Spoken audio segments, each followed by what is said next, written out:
बहुत जल्दी श्री कृष्ण की प्राप्ति कराने में समर्थ हैं श्री तुलसी महारानी जी। प्रिया जी का बताया हुआ उपाय श्री वृंदा सखी, ये वृंदावन की अधिष्ठात्री देवी हैं।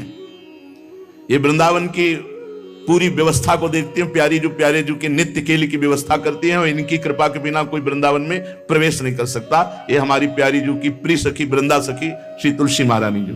चंद्रानना सखी ने कहा कि परम सौभाग्यदम राधे महापुण्यम वरप्रदम श्री कृष्ण श्यापि लभ्यर्थम, उनका तुलसी सेवनम मतम।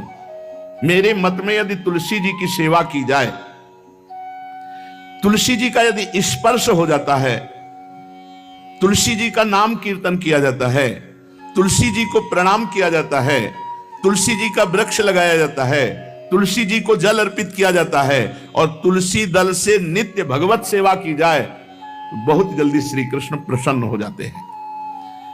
प्रतिदिन जो तुलसी जी की भक्ति करता है, तुलसी का पौधा रोप करके तुलसी जी का सिंचन करना, तुलसी जी को तिलक लगाना, तुलसी जी को माला पहनाना, तुलसी जी की परिक्रमा करना, तुलसी जी को प्रणाम करना, वो कोटि सहस्त्र युगों तक ऐसा महान सुकृत होता है कि भगवान श्री कृष्ण के नित्य समीप रहता है जो तुलसी जी की सेवा करता है। जब तक मनुष्य की लगाई हुई तुलसी की शाखा प्रशाखा बीज पुष्प सुंदर दल से तुलसी जी सुशोभित होती है, तब तक हजारों कल्पों में श्री हरिधाम में रहते हुए उसका कभी पुण्य नष्ट नहीं होता। जैसे एक दिन तो 1000 कल्प, 2 दिन 2000 कल्प, वो भगवान के नित्य धाम में महान सुकृत के बल से भगवत धाम में रहेगा जो तुलसी जी का पक्का मान लीजिए। जब स्वयं में थे तो तुलसी जी रोपण करके तुलसी जी का एक वन लगाया था और रोज नवीन नवीन मंजरी तुलसी दल लेकर प्रभु के चरणों में, कहीं ना कहीं तुलसी जी की कृपा हुई। वृंदावन, ये वृंदा अधिष्ठात्री देवी वृंदावन की है, इनकी कृपा के बिना। हे चंद्रादने, संपूर्ण पत्रों और पुष्पों को जो उतार करके सम्मान पूर्वक पहले प्रार्थना करनी चाहिए। हे वृंदा देवी, हे तुलसी जी, भगवान श्री हरि की पूजा के लिए या प्रियाजू की पूजा के लिए हम आपके कुछ मंजरी कुछ दल लेकर के सेवा करना चाहते हैं, आप कृपा करके मुझे दीजिए और फिर उतार लें। ऐसे नोचना नहीं, बहुत सम्मान से बहुत प्यार से, तो तुलसी जी प्रसन्न होते हैं। जो मनुष्य तुलसी दल से श्री हरि की पूजा करता है, कोई भी पाप उसका स्पर्श नहीं कर सकता। पूर्व में किया हुआ कोई भी पाप उसको दंड नहीं मिलेगा जो तुलसी जी की आराधना नित्य करता है। अब इतना जल भी ना चढ़ा दे, माल पुण्य हो जाए और तुलसी जी अंतर ध्यान अनुकूल जल, जैसे मान लो गमले पे हैं तो इतना बड़ा तांबे का रोज उससे चढ़ा, अब भर के लोटा चढ़ा दोगे 2-4 दिन में अंतर ध्यान हो जाएंगे तुलसी जी। बहुत विवेक से जरूरत है, मतलब भारी पुण्य होगा। अब इतना बड़ा लोटा रोज जल चढ़ाओगे तो 2-4 दिन में पीली होके अंतर ध्यान हो जाएंगे। इतना जल, अनुकूल जल चाहिए। एक तांबे का छोटा सा लिया, ऐसे रोज डालो, उसमें कोई फर्क नहीं, और गमला उठाकर धूप में विराजमान करो। सेवा का मतलब क्या है? जो तुलसी जी को जल अर्पित करके तुलसी जी की सेवा करता है, हरि चिंतन करता है, कभी कोई पाप उसका स्पर्श नहीं कर सकता। 100 भार सोना, 400 भार चांदी का जो दान करने का फल होता है, वो एक तुलसी दल उतार जो अपने द्वारा लगाई हुई तुलसी दल, वो हरि के चरणों में अर्पित करो। ये 100 भार सोना और चांदी बराबरी नहीं हो सकती। कितना महत्व है। जो रोज तुलसी दल चयन कर, द्वादशी को ना चयन करे, द्वादशी को मतलब बहुत बड़ा अपराध लगता है तुलसी दल का, इस मतलब तुलसी के वृक्ष का भी स्पर्श न करे। प्रणाम नमस्कार दूर से, एक भी दल नहीं टूटना चाहिए। द्वादशी को ऐसा हमने महापुरुषों से सुना है कि मंजरी और पत्र उतारना ये ठीक नहीं, बिल्कुल नहीं ठीक है। ब्रह्म हत्या का फल लगता है, अगर जो पाप लगता है अगर कोई द्वादशी को तुलसी चयन, बहुत सावधानी से।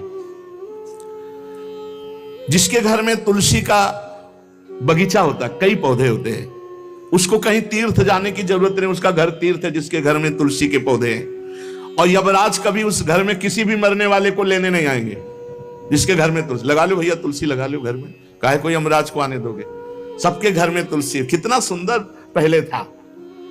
घर में आंगन होते थे, आंगन में एक बहुत बड़ा, और फिर उसमें तुलसी जी, और फिर उसमें 2-4 नर्मदेश्वर और शालिग्राम ऐसे, और फिर घर का हर व्यक्ति जल चढ़ाना, प्रणाम करना, नमस्कार करना, कितनी पवित्र पद्धतियां हमारी थी। जब रसोई बने पहली गाय के लिए, फिर कुछ पक्षियों के लिए, फिर कोई संत महात्मा, कोई भिक्षु, ऐसा कितना पवित्र व्यवहार। यहाँ जैसे हमने देखा है, ये रसोई बन रही ना तो धुआं नहीं खत्म होने पाता, वो ही सब अपवित्र किए हुए हैं, राक्षसी बुद्धि आती चली जा रही। तुलसी जी, ये भागवती को वस्तु हमें लगता है बालकनी तो होती है, बढ़िया बालकनी में एक ऐसा उठाने धरने वाला स्टैंड लोहे का रखो कि तुलसी जी को विराजमान कर दो। जिसके घर में तुलसी जी विराजमान होती है उसके घर में यमराज कभी नहीं जाते। जो तुलसी जी का सेवन करता है उसकी सारी कामनाएं तुलसी जी पूर्ण कर देती है। तुलसी जी को लगाना, तुलसी जी का पालन करना, तुलसी जी को सिंचन करना, तुलसी जी का दर्शन करना, तुलसी जी का स्पर्श करना, मनुष्य के द्वारा जो मन, वाणी और शरीर से पाप हो गए सबको तुलसी महारानी क्षमा कर देती है, दग्ध कर देती है। पुष्कर आदि तीर्थ, गंगा आदि परम पावन नदियां, ये सब जो स्नान आदि, अवगाहन आदि करने का फल देते हैं, वो केवल तुलसी जी घर में विराजमान है उसको फल मिल जाएगा। कितने बढ़िया। जो तुलसी जी की नवीन मंजरी प्रभु के चरणों में अर्पित करके प्रणाम करता है, वो चाहे कितना भी अपराध किए हो, वो कभी यमपुरी को नहीं देखेगा, कभी यमराज के पास नहीं जाएगा। जो मनुष्य तुलसी काष्ठ का घिसा हुआ चंदन लगाता है, उसके सारे संचित भस्म हो जाते हैं, और क्रियमाण जो वर्तमान, वो कभी उसको बांध नहीं सकते। तुलसी जी का काष्ठ का घिसा हुआ चंदन। जिसके घर में तुलसी की छाया होती है वहां पितरों को अपने आप कल्याण प्राप्त हो जाता है।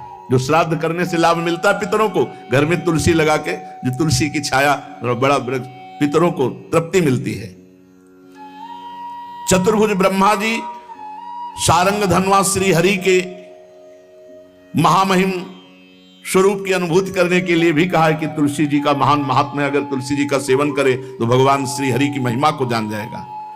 स्त्री हो या पुरुष, पुरुष नपुंसक नारीवा जीव चराचर कोय, सर्व भाव भज कपट तज मोहि परम प्रिय सोय।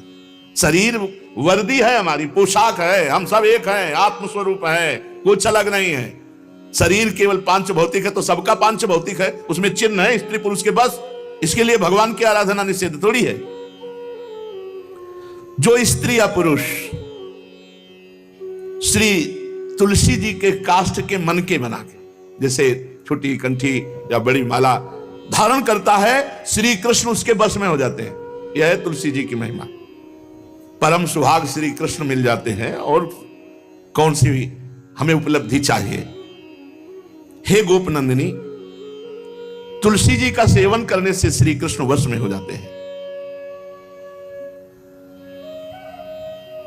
जो तुलसी की माला से नाम जप करता है, काउंटर वाली बात तो स्मृति के लिए भाई है, हम निषेध नहीं करते, नहीं बहुतों के भजन बंद हो जाएंगे, पर हम इतनी महिमा जरूर बता देते हैं कि तुलसी माला से जो नाम जप किया जाता है उससे आध्यात्मिक सिद्धि बहुत जल्दी होती है।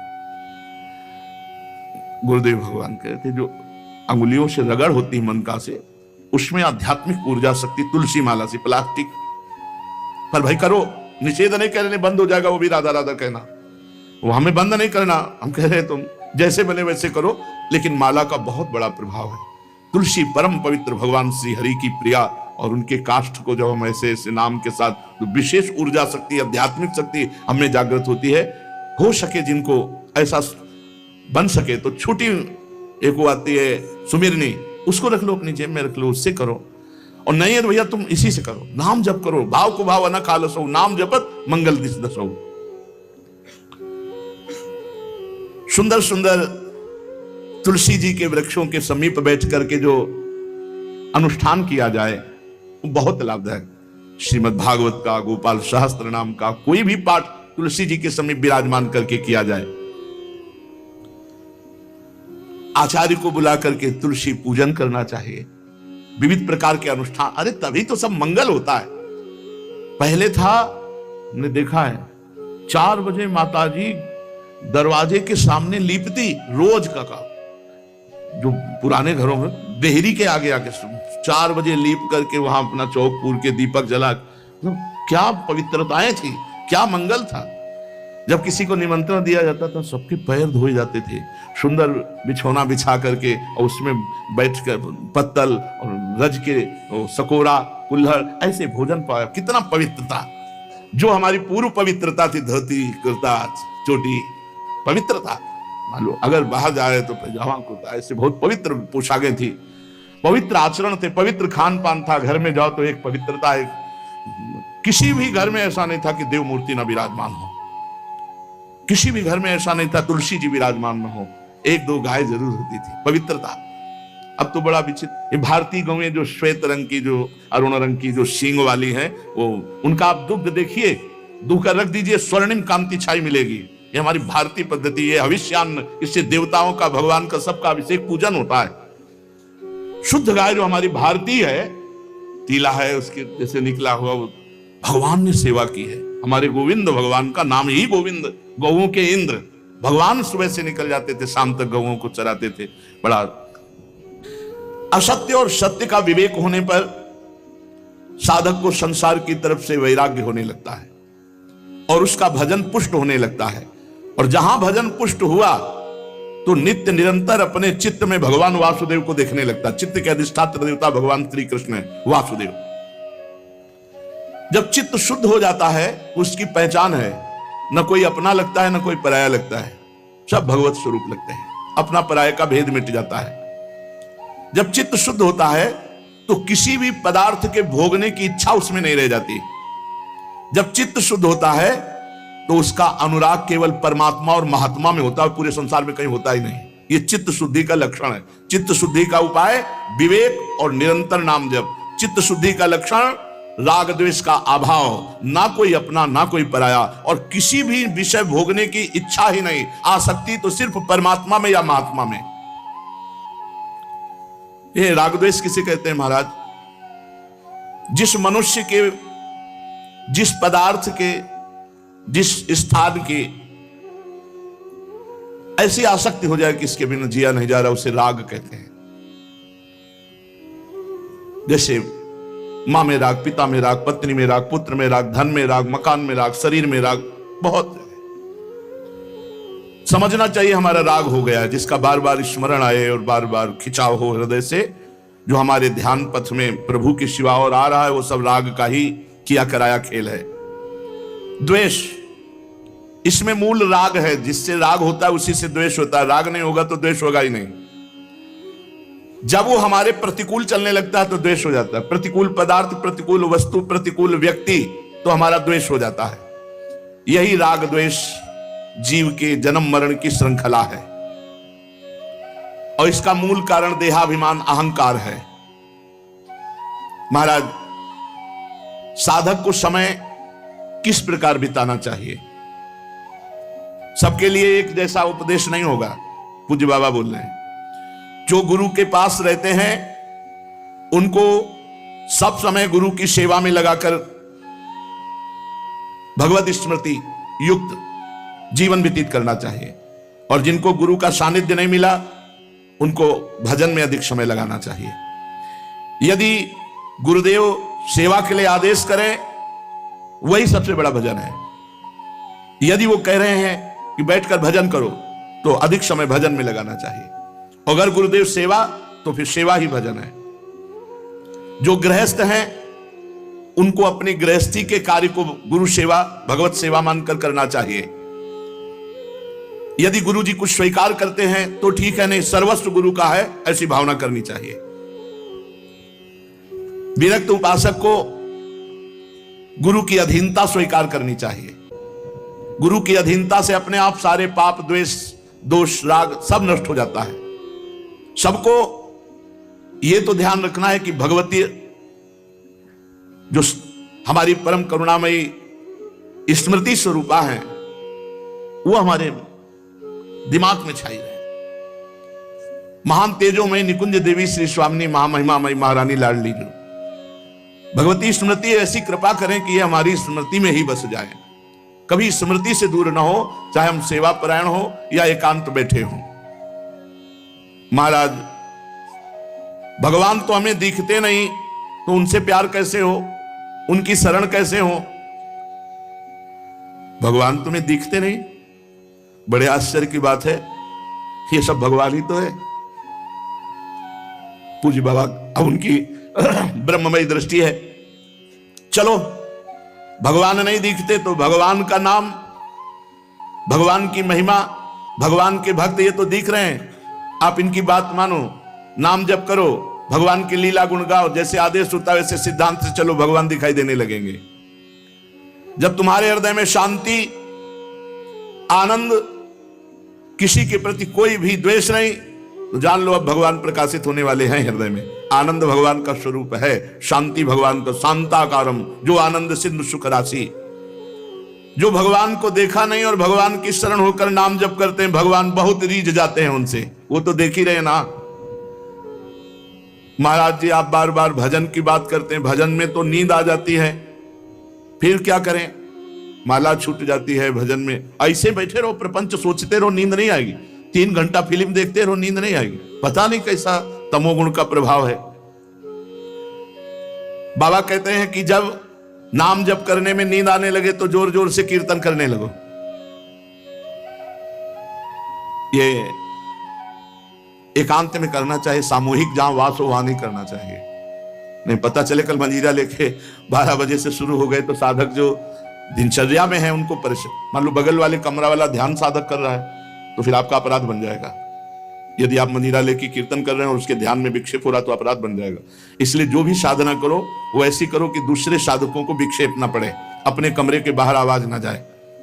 दूसरा उपाय, खड़े होकर जप करो, ये बहुत बढ़िया उपाय है। इस नींद रूपी दुश्मन से लड़ो। ये खड़े होकर भजन करने का अभ्यास गायत्री अनुष्ठान में, नैष्ठिक ब्रह्मचर्य में, क्यों नई अवस्था में नींद ज्यादा सताती है।